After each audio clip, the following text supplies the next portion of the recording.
Yes, thank you, Mr. Chairman. My name is David Borden, Executive Director of StopTheDrugWar.org, a Washington, D.C.-based organization.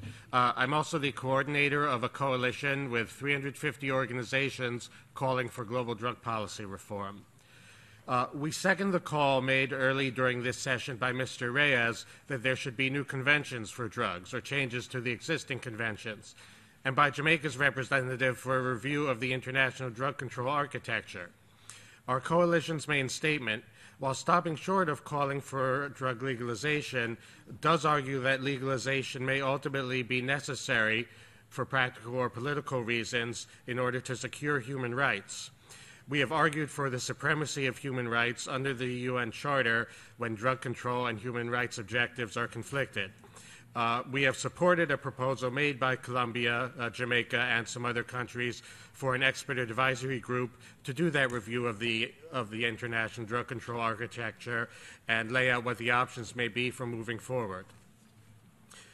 We regret at this UNGASS and at the preceding CND that instead of acknowledging the ramifications of new drug policies, the chosen approach for so many countries has instead been to, quote-unquote, affirm their commitment to the drug conventions, which stated in that way seems to imply that these treaties should never be changed. But it's the norm with international treaties that they do get reviewed and adjusted at times. In my own culture's tradition, the Jewish tradition, we will ask at our first Seder tomorrow night, why is this night different from all other nights?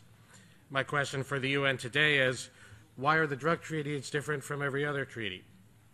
The idea of committing to the conventions, stated in that way without qualification, has the seeming character of a loyalty oath as opposed to a policy analysis. The drug conventions were written variously between 28 and 55 years ago during different times. We also regret that the discussion on new psychoactive substances has taken such a narrow approach. Our coalition advocates that the discussion on NPS should include regulatory options, not solely prohibitionist ones. Thank you. Thank you.